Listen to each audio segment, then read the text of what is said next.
Prologue, the beginning of a legend. At the foot of Mount Ashigara, there was a village known for its abundant nature and gentle people. In this village lived a beautiful woman named Yagiri. She was the daughter of a respected woodcarver and was loved by many for her beauty and kindness.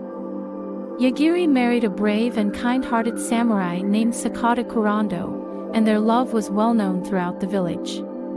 However, their peaceful days were suddenly overshadowed by the specter of war. Kurando was called to battle to protect the peace of the nation. He asked Yagiri to protect their son until he returned, and then he set off for the battlefield. The war dragged on, and eventually, tragic news reached the village. Kurando had fought bravely but had fallen in battle. Yagiri, while mourning her husband's death, resolved to continue his legacy and raise their son, Kintaro. However, the aftermath of the war reached the village, and to protect her son and ensure he grew up in peace, Yagiri decided to move to the secluded depths of Mount Ashigara's forest. In the forest, Kintaro received all his mother's love and grew up freely amidst nature. He befriended the forest animals and learned much from them. Kintaro's heart grew strong and kind, nurtured by his mother's gentleness and the harshness of nature. Chapter 1: Life in the Mountains. Yagiri and Kintaro moved to Mount Ashigara when Kintaro was still young. Their new home was a small wooden house in a secluded forest, surrounded by rich nature. Near their home flowed a clear river, and beautiful flowers bloomed in abundance with each passing season. Every day, Yagiri taught Kintaro the importance of nature and how to coexist with living creatures. She passed on wisdom for survival, such as the names of plants, knowledge of medicinal herbs, and how to distinguish edible wild grasses. Kintaro applied what he learned from his mother, using fruits and wild grasses found in the forest to prepare meals together. Chapter 2: Friendship with the Animals. As Kintaro spent time in the forests of Mount Ashigara, he built deep friendships with many animals. His first friends were a wise family of monkeys. They taught Kintaro how to climb trees and helped enhance his physical abilities. They showed him how to move from tree to tree, imparting balance and agility. Next, he met a mischievous tanuki. The tanuki taught Kintaro the art of disguise and techniques to blend into the surroundings. Kintaro learned from the tanuki how to become one with nature and an invisible presence. A strong boar taught Kintaro how to dig up the ground, further strengthening his power. In sumo wrestling with the boar, Kintaro learned to control his strength and understood the responsibility that comes with power.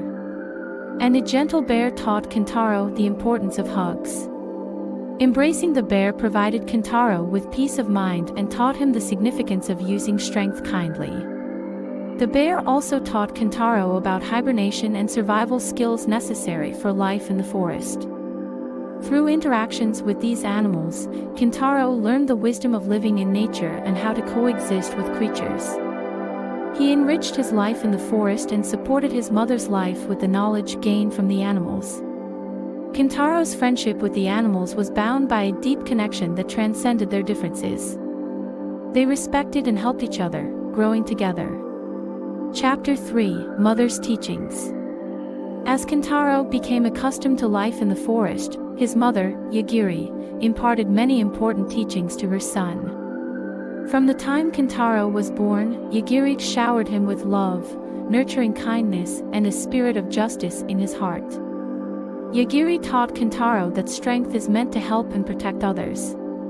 She explained that those with power have the responsibility to use it rightly. Kintaro cherished this teaching from his mother and used his strength to help the forest animals and people in need. Yagiri also taught Kintaro the wisdom of living with nature. She passed on knowledge necessary for life, such as how to cultivate plants, use wild grasses, and cook with river water. Kintaro practiced his mother's teachings, enriching his life in the forest. Yagiri also taught Kintaro the importance of walking the path of humanity. She instructed him on how to interact with people, speak, and show manners, laying the foundation for Kintaro to grow as a member of society. Chapter 4: Encounter with Minamoto no Yorimitsu. One day, as Kintaro became comfortable with life in the forest and deepened his friendships with the animals, a fateful encounter occurred. Under the clear blue sky, Kintaro was playing and testing his strength with the animals as usual. Then, a group of samurai visited Mount Ashigura, led by the renowned warrior and noble Minamoto no Yorimitsu, who was on a journey to find a new hero. Minamoto no Yorimitsu had heard rumors of Kintaro and came to verify their truth. He was impressed by Kintaro's strength and kindness as he played with the animals. Yorimitsu approached Kintaro and offered to take him in as his retainer. After consulting with his mother, Kintaro accepted Minamoto no Yorimitsu's offer. Yagiri supported her son's decision, hoping he would thrive in a larger world. Kintaro bid farewell to his mother and the animals and set off for Kyoto with Yorimitsu. Chapter 5: The Heroic Tale of Sakata Kintoki. Upon arriving in Kyoto, Kintaro was given a new name, Sakata Kintoki, and began a new life as one of Minamoto no Yorimitsu's 4 heavenly kings. Kintoki trained rigorously as a samurai under Yorimitsu, mastering swordsmanship, archery, and horsemanship, and eventually became a trusted subordinate. Kintoki participated in numerous battles under Yorimitsu, leading many to victory with his bravery and strength. His most famous feat was the adventure of demon slaying. A terrifying demon named Shutendoji threatened nearby villages. Kintoki set out on a demon-slaying journey with Yorimitsu. They headed for the mountain where the demon lived, facing many challenges along the way. However, with Kintoki's strength and the cooperation of his companions, they reached the demon's cave. After a fierce battle, Kintoki defeated the demon, bringing relief to the villagers. Chapter 6: The Path to Legend. As Sakata Kintoki, Kintaro earned numerous military honors as one of Minamoto no Yorimitsu's 4 heavenly kings, and his name became known far and wide. His brave deeds became legends that were passed down among the people, influencing generations to come. Kintoki was not just a samurai but a hero with a compassionate heart for the people. He stood up to villains who bullied the weak and wielded his sword for justice. When disasters or famines occurred, he used his strength to help people, saving many lives. Kintoki's most famous legend is the story of demon slaying. However, his achievements did not end there. Even after a peaceful era arrived, he continued to serve the people. Kintoki passionately taught the techniques of a samurai to the youth, nurturing the heroes of the next generation. In his later years, Kintoki chose to return to nature. He went back to the forest of Mount Ashigura and reunited with his old animal friends. Kintoki shared his experiences and wisdom with the animals, spending a peaceful retirement in the forest.